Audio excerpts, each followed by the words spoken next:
The victims being hailed a hero for putting the lives of many before his own is this man, Antonius Ajung. Now, he was working as an air traffic controller at Palu Airport when the earthquake struck. For almost 150 people, that was all it needed to make the difference between life and death. Captain Rico Sedamafella was sitting in Palu, Indonesia, getting ready for a normal flight when he heard a firm, odd voice telling him to take off right away. He pushed the engines ahead earlier than planned, breaking protocol. Moments later, the city was completely engulfed by a huge wave that followed a major earthquake that burst with unthinkable fury from the ground below. Did fate whisper to him that night? Or was it instinct or divine intervention? Watch this video with us as we go over the specifics. 3 minutes after taking off, the pilot saves 148 passengers. Palu, Indonesia, appeared to have calm skies on the evening of September 28, 2018. It was the type of evening when everything appeared to be calm and normal. Passengers were about to board Batik Air Flight 6231 at the airport for a brief journey that most of them assumed would be just like any other. The Boeing A320 plane was waiting on the runway. Its engine started, its instruments revealed nothing unusual, and the crew proceeded with their routine inspections. There was nothing to indicate to an outside observer that something was amiss. But Captain Rico Sedamafella sensed something off in the cockpit. He had excellent flying skills, a man who had been in the sky for years. He was recognized for being straightforward, cautious, and respectful of all the rules in their book, and flying had become a second nature to him.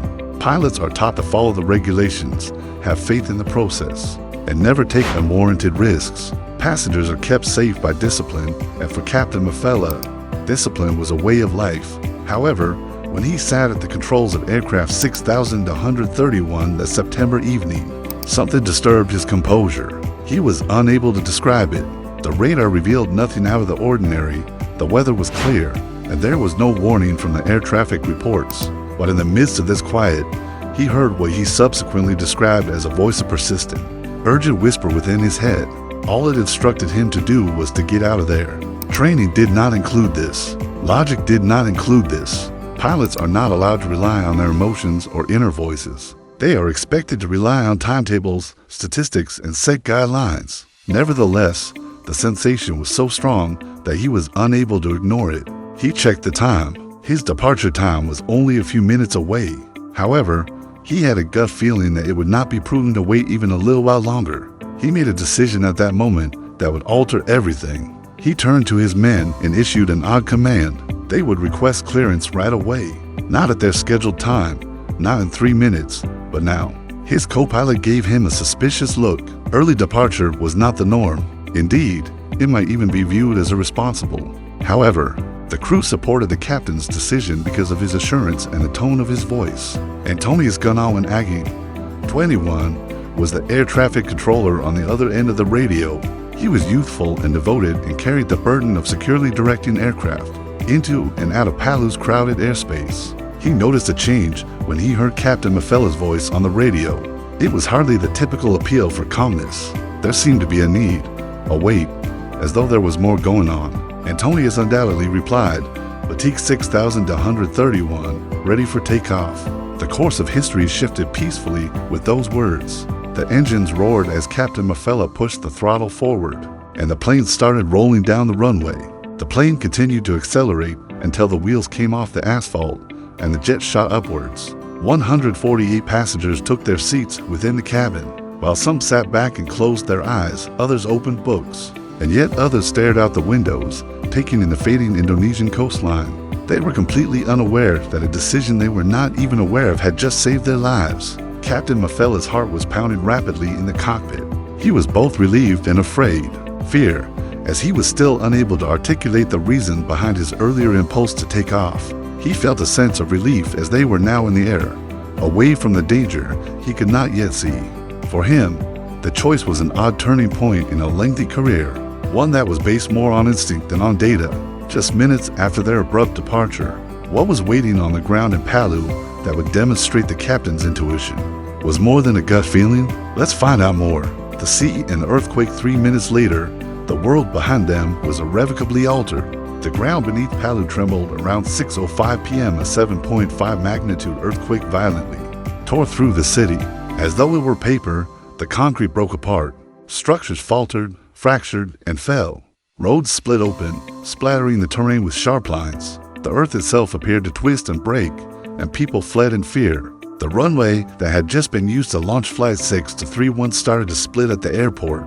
The surface was ripped up by long cracks. The 4-story control tower, which has a view of the field, trembled violently, as if it would fall at any second. As glass broke and ceilings collapsed, the controllers inside ran for their lives. The plane would still have been on the ground when the earthquake struck. If it had waited a few minutes longer, 148 passengers would have been stuck in the center of the catastrophe. The runway fractures would have trapped it, and the intense shaking would have prevented departure. Rather, they were already ascending into the sky, safely out of the convulsing Earth's grasp. Passengers remained composed in the air, unaware of the peril below. Believing that this was just another safe, some pulled snacks out of their luggage. Some watched their kids play on their phones, and some simply fell asleep. Typical flight.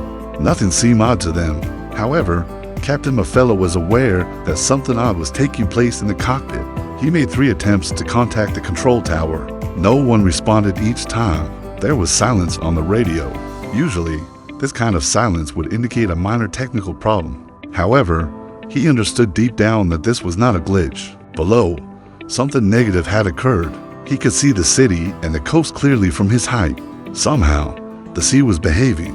Initially, it appeared to be a stream of light across the ocean's surface. However, those light streams began to ascend, becoming taller and pushing upward from the coast. He noticed that there was almost no light flow after a few seconds. They were gigantic, expanding walls of water, waves. The sea was now responding with a tsunami after the earthquake's energy had been transferred to it. Captain Mafella observed the coastlines twisting and the waves development into lethal shapes.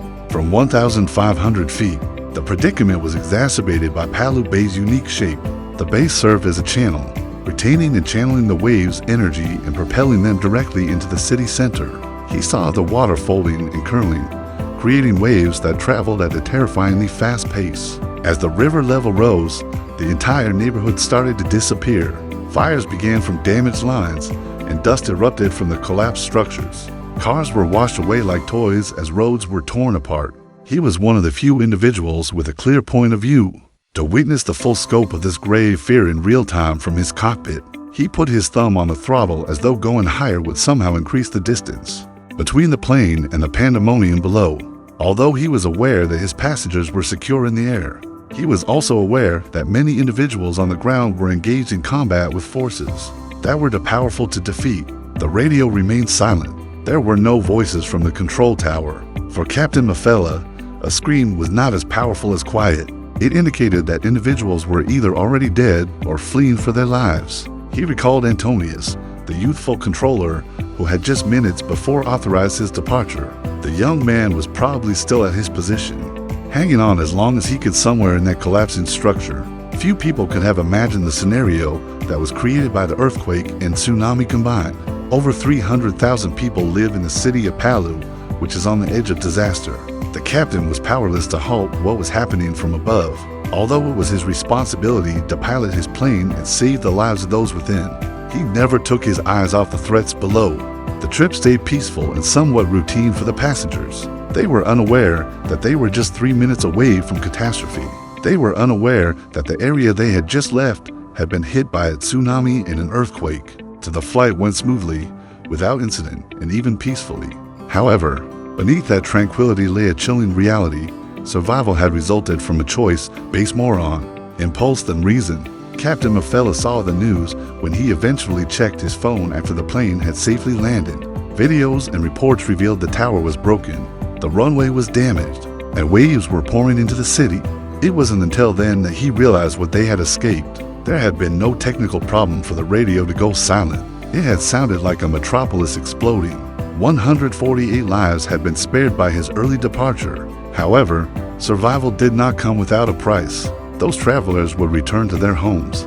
But thousands in Palu had to deal with the reality of loss, devastation, and sadness before they could go back to their work and live their lives. The memory of that night lingered in Captain Mafella's consciousness, not as a typical flight, but more as a reminder that instinct may sometimes perceive where reason cannot. Who was the young man on the ground who decided to remain behind, even though Captain Mafella and his passengers managed to flee safely into the sky? Let's take a closer look. The controller, who wouldn't go the sky over Palu, Indonesia, appeared to be quiet on the evening of September 28, 2018. It appeared to be a typical day at the airport to anyone on the runway or observing from the terminal windows. Aircraft arrived and departed.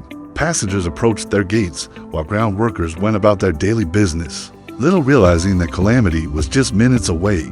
A team of youthful air traffic controllers watched their screens in the control tower above the airport, directing aircraft into the sky and back down to the ground.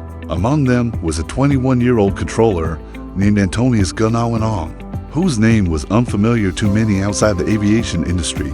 However, his name would spread throughout Indonesia and then the rest of the world in a matter of hours. Instead of being known for his wealth, celebrity, or power, his story would be remembered for his amazing bravery in making a decision when most people would have instinctively fled for their lives. As soon as at 6:05 p.m., a magnitude 5 earthquake rocked Palu, causing the control tower to tremble violently as if it were in a giant's palm. Windows cracked with loud cracks, ceiling tiles dropped like rain, and large machinery fell all over the floor. 3 minutes made the difference between life and death. One man in the sky trusted a voice within, while another man on the ground chose duty over safety. Captain Mafella saved 148 lives by following his instinct. Antonius gave his life so that others could live theirs. Their stories remind us that sometimes the smallest decisions carry the greatest weight. Heroes aren't always celebrated in their lifetime, but their courage echoes forever. If this story moved you, share it, because the world should never forget what happened that night in Palu.